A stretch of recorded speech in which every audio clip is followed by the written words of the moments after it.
It's time for JUCO Jam, presented to you by Dream Big Athletics, hosted by Tad Slowick, an exciting new podcast bringing you all the great action from JUCO baseball.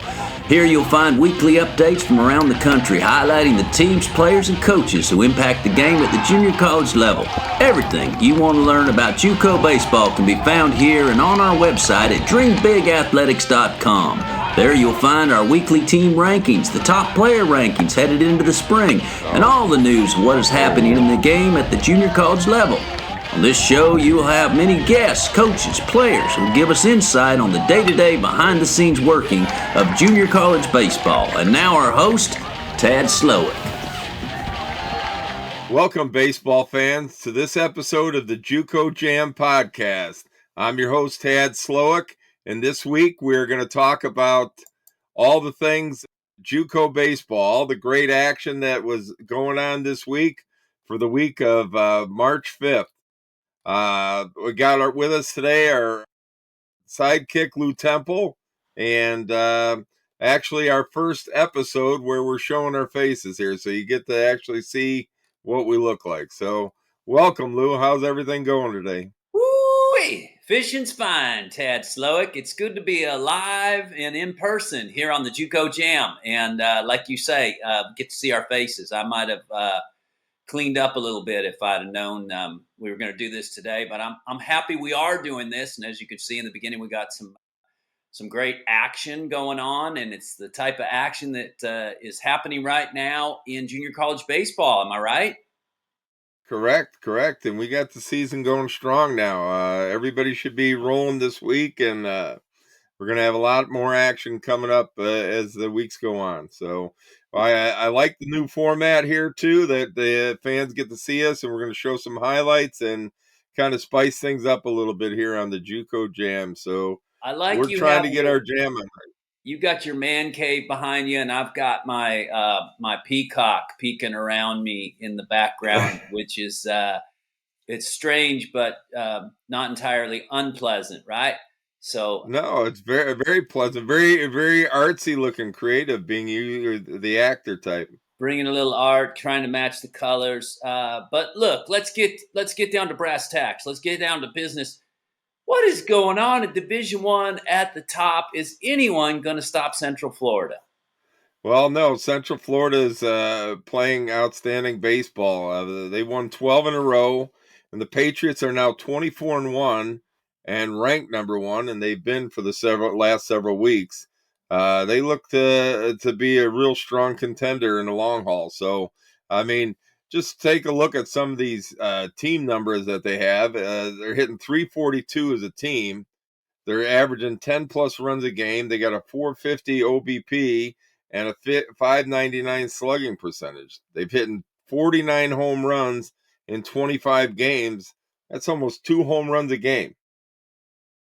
Man, they're taking it to you from both sides. I mean, at the plate, they'll beat you up, and then they'll punch you out from the hill too. I know their pitching's real strong as well, right, Tad? Yeah, I mean, their two big boppers have been Brad Keylori. He's got 10 home runs already.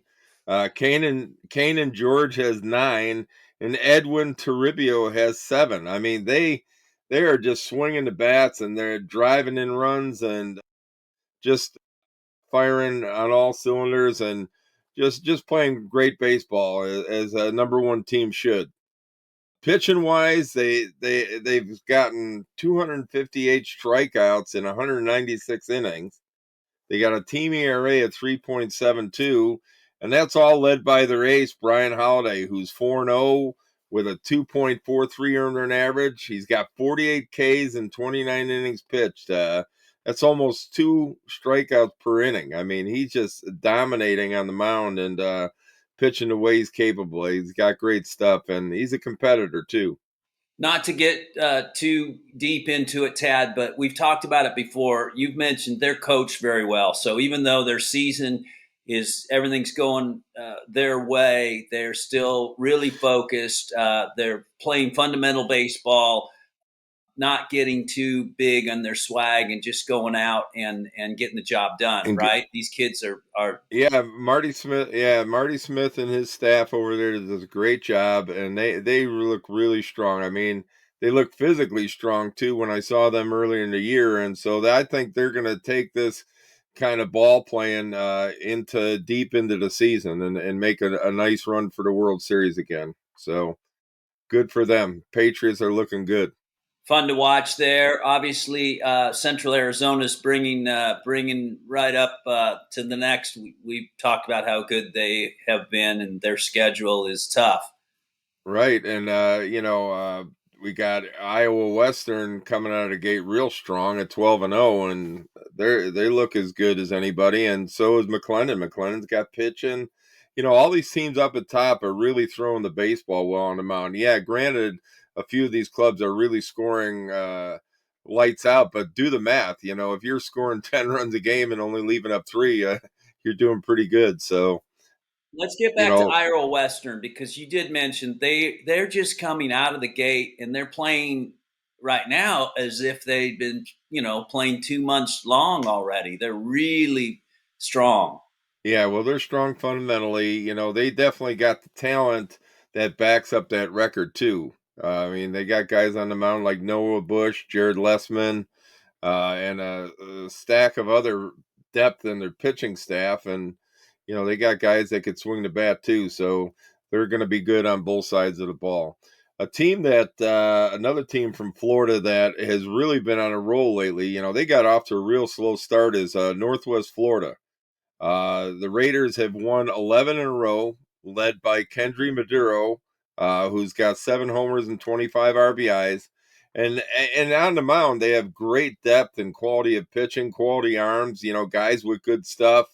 You got David Ramsey there at 3-0 with a 1.16 earned run average, 38 strikeouts, 31 innings. Kyle Beatty's throwing the ball real well. He's 4-0 with a 3.63 earned run average. And they have that pitching staff that could take them a long way too. So Northwest Florida looking real strong, and they got the big matchup this weekend with Chipola. That'll be a big battle in the Panhandle for that conference crown, and that conference is just loaded this year with talent. They got Gulf Coast, Pensacola State, Northwest Florida, Chipola, Tallahassee, all ranked type teams, and that's going to be one hell of a battle to see who wins that conference. You better have an oven mitt if you're going to go up there into the Panhandle this year because it is hot. It is hot. A team that has slipped under the radar a bit, though, has been Blinn College out of Brenham, Texas. They're winners of 6 in a row. The Bucks are now 17-5, and they had a huge 3-game sweep of highly ranked San Jacinto. I mean, when you could beat San Jacinto in a 3-game series and handle them, I mean, that's saying something for the club that you have, because San Jacinto, Lou, they're a good quality program. Always, yeah. And I even though they got swept this weekend, let's keep our eye out because you can't count them out. But kudos to Blinn. Yeah, Dang, that's yeah. huge. And Blinn also beat McLennan about a week ago, also, and so they've been beating some real good quality teams, and they seem for real. I mean, they got Tanner Reeves over there who supplied a lot of their offensive firepower. I mean, he's got a 4.53 average with 6 homers and 35 RBIs. Brandon Bishop's hitting 395. Ian Collier's coming in at 393 and just doing a great job up at the plate. And they also have pitching. So another team with doing well on both sides of the ball. They got Bryson Dudley and Jake Colhorst, who are both undefeated at 3-0. And then they got strong guys out of the bullpen. They've gotten great work from Hunter Bond and Cody Pfeffer. So look out for Blinn. I mean, they're coming, babe. I can see that, and they're just getting in stride too. So, but I'm sure San Jack will rebound, and For sure. you're holding them tight. Right, and you don't want to play a mad San Jacinto team either. So because No, I'm sure they're a little bit perturbed about the way they played this past weekend. Also, yeah, you don't want to be the team they get well against. Let's put it right, that way, right? exactly. Well, and there's another team that has just been under the radar also, a team who's been probably as hot as anybody in JUCO baseball is Connor State, winners of 16 in a row. The Cowboys are now 20-1, and they just came off a 3-game weekend sweep of Eastern Oklahoma, who's got a good program. So, and after I describe these numbers to you, Lou, you'll understand why this team is playing so well and are a force to be reckoned with there. They're putting up some real crazy offensive numbers, averaging over 12 runs a game. We talked about Central Florida averaging 10 runs a game. Well, these guys, the Cowboys here, are averaging 12 runs a game. They're hitting 387 as a team. They have a 501 on base percentage and a 648 slugging percentage as a team. Now, those are ridiculous numbers putting up offensively. So, it's you can see why this team is not lost, but only once so far this year, and hopefully they can keep this up. They're led offensively by Brady Sirkonowic. He's hitting 474. He's got 12 home runs, 48 RBIs. That's over 2 RBIs a game. I mean, That's a good year, Tad. I mean, that's a good college season already. Good season. He's only played 20 games in and just tearing it up, swinging a bat very impressively. They also got Tanner Almonds hitting 458 with 4 homers, 24 RBIs. They got Elijah Alexander hitting 508 with 3 homers, 30 RBIs, and just mashing offense. I mean, how would you like to be the pitcher that's got to face those guys in the middle of the order? No thanks. Crazy. No thanks. No thanks. So I And got to again, ask you, are they playing in a legit ballpark, or are they yeah, playing? no, they're playing legit. They're a legit club, and That's crazy. You're talking yeah, about 9 guys putting up that kind of slugging percentage, that kind of on base. That's not 3 guys in the lineup. That's yeah. 9 guys. I mean, That's think about it. They're crazy. getting on base 50% of the time they come up to bat. I Wow. mean that's ridiculous. So hopefully they can keep it going here. And again, all these other teams that we talk about, not only can they swing the bat, but they got great pitching too, and they got some crazy number here on the mound. So you can say that what kind of ballpark do they play in? But obviously their pitching staff is holding up very well. So I mean they're playing in a situation where it's a even playing field and they're just kicking it right now. So I mean they got Luke Rowland. Well, first of all, their team ERA is 2.72. I mean they're letting up under 3 runs a game. They're Pretty good. scoring over 12. One of the big guys for them is on the mound has been Luke Rowland, who's got 4-0 with a .37 earned run average. He's got 48 Ks and only 4 walks in 24 innings pitched. I mean, Wow. he's averaging 2 Ks in an inning. I mean, which is ridiculous. I mean, he's definitely missing some barrels and missing some bats. So he's been great for them. And Tyler Bates also, he's 4-0 with a 1.96 ERA, 20 Ks, 5 walks. Love to see these pitchers with these great numbers, these high strikeouts and low walk ratios. I mean, Right. that's just a great ingredients for winning, isn't it, Lou? Well, I think it speaks to, we've talked about this before and a lot, the fact that the work on the side, the work in the off season, the bullpen sessions, the mechanic sessions, the repeating of the delivery, all of those things that the coaching staff and the players themselves are putting in is showing up right now in competition. These guys, as well as I do, being a pitcher, you have to repeat your delivery to throw strikes like that. And Right. man, this time of the year and having that kind of rhythm and getting out of the gate and doing that, so impressive. Well, and And as a hitter, I mean, if you get behind an account, I mean, you guys are just licking your chops. I mean, getting ahead in the count and not walking guys and just having throwing strikes consistently and staying the aggressor is just such an advantage over a hitter. And you don't want them to turn the tables on you. Guys worry about getting hit. Hell, pitchers out there, don't be scared of getting hit. That's what the hitters are supposed to do. And once in a while, they're going to get you. You're going to get a good hitter in the lineup who can swing the bat a little bit, and you'll find out who those guys are right away. But, better to let up a bomb off someone who could really swing the bat with nobody on base than to walk a couple guys and let up a 3-run bomb. So, yeah. The walks will always catch up to you. Right. The long ball comes and goes. Right, exactly. Just like a guy we'll talk about later on from Heartland, Meade Johnson, let up a home run in the first inning, and then he was a bulldog the rest of the game. Once in a while the hitters they're getting up, they're up there to get a hit off you. So once in a while they're going to get you, but you can't be tentative. You got to stay the aggressor and keep pounding that strike zone. So good stuff. So, well, you want to head over to Division 2 there, Lou? Yeah, which is crazy. And of course, we go over to Division 2, and like Central Florida, there's Eunice right on top, just keeping on trucking, man. What's going on in Louisiana, brother? Yeah, I mean they're a great program. I mean, they were probably played a little under their expectations last year, even though, like I said, they play in that tough Region 23 there. But it's like, can anybody beat the Bengals right now? I mean, they're not just playing slouches. They're knocking off ranked teams. They beat Kellogg 4 times. Murray State came in there this weekend, highly ranked. They ranked 6th or 7th or something like that, and all of a sudden, they took care of them twice. So it's not like they're playing kind of a weak group. I mean, they're playing some high quality teams and just taking it to them. So give credit to the Bengals.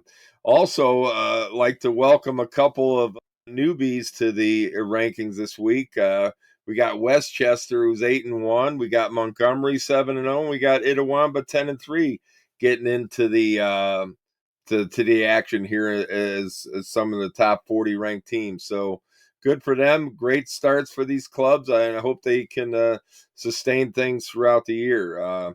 One of the biggest climbers we've seen is out of Region 23 also is Jones. Jones is out of that good, strong Region 23, Mississippi, and they've been playing some real good baseball. Jones has won 11 in a row.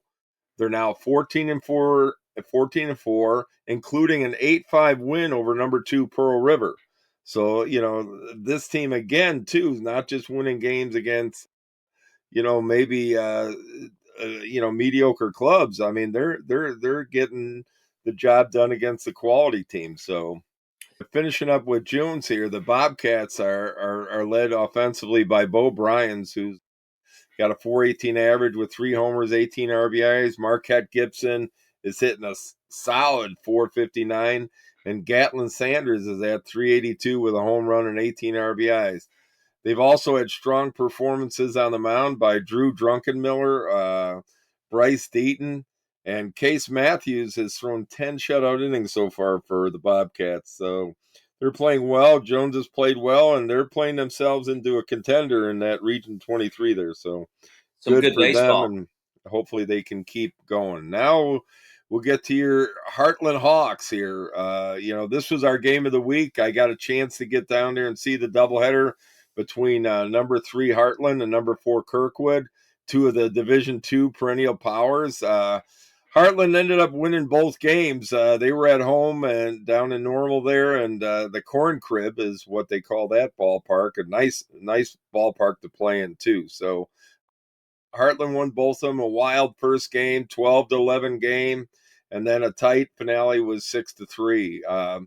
Several of the top players in all of junior college baseball were on display there for both teams, and we're going to get into talking about them right now. First of all, starting out with Sam Antonacci, shortstop for Heartland. He was impressive on both sides of the ball. As we could see here on this play, we show him showing some good range to his left, diving for the ball, then coming up and gunning out a very fast Kirkwood runner to get the out. Yeah, that's That's good movement right there, and very rangy. And I'm seeing him. He looks like a middle infielder to me. Are you of that mind that he can play Yeah, short? yeah, I say you keep him as shortstop as long as you can. Some people, see his bat and they want to move him over to third base. He's very athletic, and he plays on turf there at the corn crib, and so he's playing on a fast surface, and he made another play later in the game in the hole where he threw the runner out from in the hole too. So he's got the tools to stay at shortstop, and I think that's a position for him at the next level. Looks like he has baseball instincts, so he's going to read the ball off the bat or know where it's coming before it's thrown and or hit. And so let him play until he proves he can. Right. Right. And also what the teams like him for now is his hitting. And he's also a producer on offense. And we see here right now that he drives the ball the other way. He's got a great approach, knocks a good hard single to left field and drives in a couple runs for the Hawks. Yeah, this guy's doing on both sides of the ball, and and that's probably why you might have seen a few of your friends who are professional scouts in the stands there this weekend. Right, exactly. There was plenty of scouts at this game, and no doubt, there's some colleges there too, some local colleges who could get a chance to get over there and are looking for, the quality depth that both these programs have players wise. Heartland's also getting some great play from Jacek Ewing, Corey Boyette, and Bobby Atkinson. Bobby Atkinson is a guy who could really swing the bat. We see right here that he rips a beautiful single right through the middle of the field past the shortstop to drive in a couple runs for the Hawks. Nice, yeah, it's a good swing. Looks like Yeah, the ball really. sets up well at the plate. Has a pretty good idea of the strike zone. He's looking for a pitch to hit, and he drives it. Yeah, the ball really jumps off his bat. One of the game was kind of going back and forth, and then it kind of broke open in Kirkwood's favor. Kirkwood got off to 7-1 start, and then the Hawks came back, and Matt Santarelli of Heartland hit a big blast for the Hawks late in the game, a triple with the bases loaded to tie the game at 7-7. This was a nice hit for Santarelli. And the Hawks were trailing, like I said, 7-1, but they had a big sixth inning where they ended up pushing 8 runs across the board. So that was the big turning point in the game and put it in their favor, even though Kirkwood came back late with some home runs of their own. One other player I want to point out for Heartland here is their catcher, Ben Hartle. I mean, he's a commit to Kansas, and he was very impressive defensively behind the plate, handling the pitching staff, a very talented pitching staff, blocking balls. He's got a great arm behind the plate, got a lot of carry on his throws, and can shut down the running game at the next level. So he did a great job. And one of those guys that he was catching as a starter, we talked about Meade Johnson. Yeah, You big know, need. Yep. yeah, Yep. I Yep. mean, he's a strong physical pitcher. He was 89 to 92 on this day. And on this highlight here, we see him just throw a 91 mile an hour fastball right by the Kirkwood hitter. I mean, just has great stuff, as highly competitive bulldog type. He's headed for the University of Maryland next year. Nice. Yeah, he's got some velo and pretty good arm action, and definitely somebody that has a bulldog mentality on the plate. He's coming at you. Yeah, I like his competitive his edge Well, edge you to him. mentioned Yeah. that. You said he gave up a home run early in the game, and he never backed down. Right, right. From then on, he handled the Eagles pretty well. Just kept them in check. So, like I said, young pitchers out there, there's going to be times when things don't go well, but got to stay with your game and trust your stuff, and He stick, sounds like keep. somebody I used to know that pitched at Rollins College.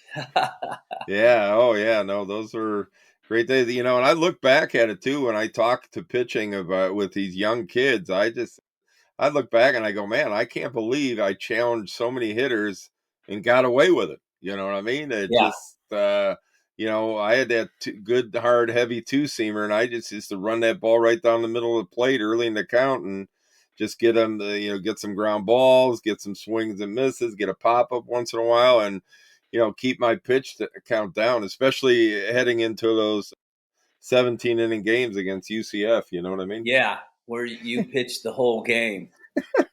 That was like 2 days. I think we played that game 2 days. Yeah, it almost was like it. 17 innings there, and that would never happen now. I threw 181 pitches, I think, in that game, and it was That it was was crazy. That interesting. was crazy. But I found a newspaper article that referenced that in the Orlando Sentinel, and it was big news in college baseball too. I know, and both of you guys, both pitchers, I think went the distance, which is Yeah, he went 17 innings also, and we were up 1-0 in the ninth inning, and they had a runner on third with 2 outs, and had 2 strikes on a real good hitter, and I remember burying a slider in the dirt, which went by Glenn, and they ended up tying the game in the bottom of the ninth. We had to go 8 more innings after that, so nice that was going. crazy times. So, but Crazy, fun. crazy, long time ago.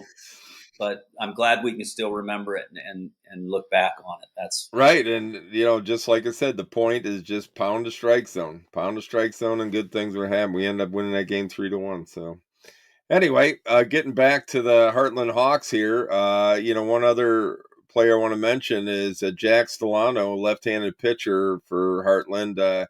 He was super impressive out of the pen, using mostly his fastball through 2 scoreless innings.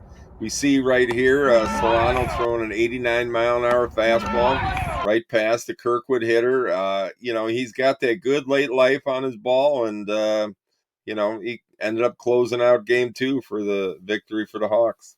yeah, being a lefty, that fastball plays, and he can ride it up high or sink it down and away and get swings and misses. It looks like. Yeah, those righties have a hard time against that late moving stuff from those lefties. So good stuff. But we've been talking about Heartland quite a bit, but Kirkwood also has his share of stars in the lineup too. Let's talk about first of all Cale Frost, Eagles cleanup hitter.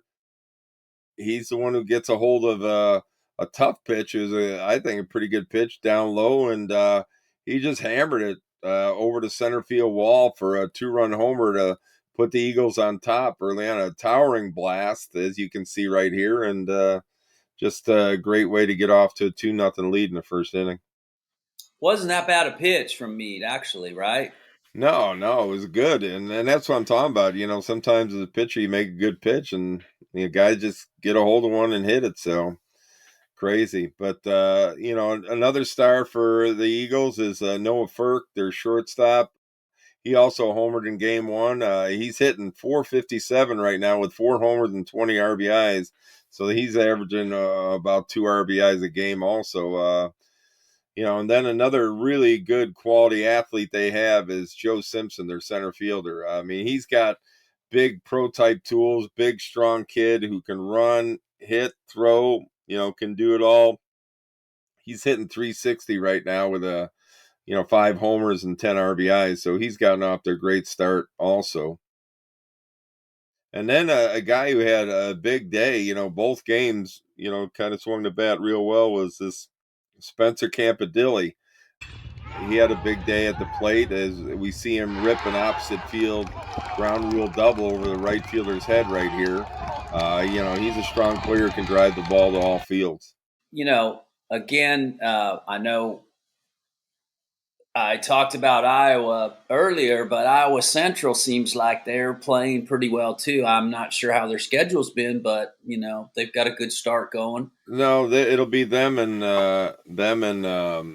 Kirkwood here are going to really battle it out. I'm sure Des Moines area or Northeast or something might have something to say about it too. But it looks like the 2 strongest clubs right now are Kirkwood and Iowa Central in that region. Iowa Central is off to a 12-1 start, and just playing good baseball on both sides of the ball also. And what's in the water in Iowa? Come on. yeah.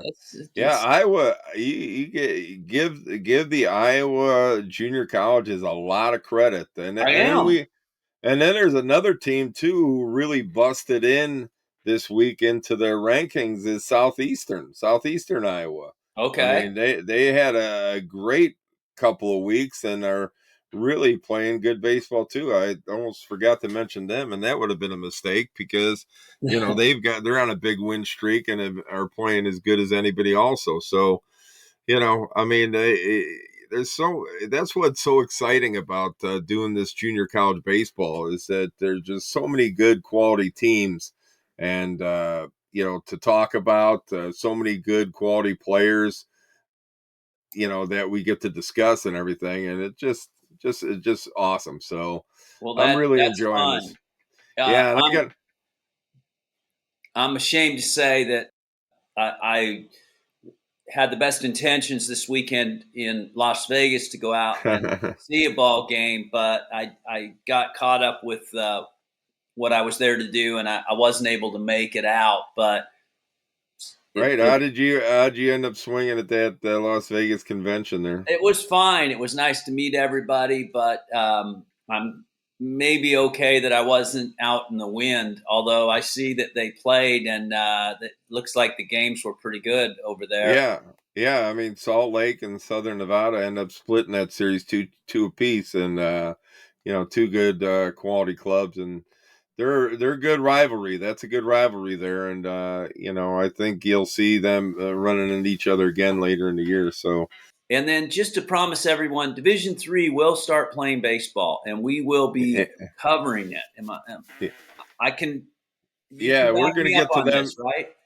We're gonna get to them this next week. They got Okay. a lot of teams going down into Florida right now, playing in those teams down there in Florida, getting a chance to play in that warmer weather. So, which would be a good start. Those teams get a chance to see what they really got before they head back up north. And Division III especially is a big northeast type of setting with these teams. So there are a lot of the good junior college baseball up in the Northeast there. So, we're excited to see them, and I'm excited to get out and get a chance to see some more games. This the weather breaking means more games for me to see around here and in my travels throughout the country. So I'm excited to just see more JUCO baseball, and We're jamming, man. We're yeah, JUCO jamming. we're JUCO jamming, and if you need anything in the meantime, you want to see the rankings, the complete rankings, you want to see anything about junior college baseball, check out dreambigathletics.com. We have all that. We'll have a copy of this podcast out in the next day or so, and we'll get this jamming. Well, I, for one, am grateful to be here. I'm thankful that you have me visiting with you. As you can see, we're sporting ball caps today, but Right, we'll have to receive or find new ball caps each week to right, because exactly. that's going to be part of our wardrobe, or not. Maybe we'll get Right. fancy haircuts. I don't know, but. So good to see you, Tad Slowick, and thanks for having me. And I look forward to seeing you next week. All right, Lou Temple, it's great to see you too. And now we'll until the next time. This is Tad Slowick signing off from the JUCO Jam. You've been listening to JUCO Jam. For all your junior college needs, go to dreambigathletics.com and make sure to tune in to next week's episode of JUCO Jam.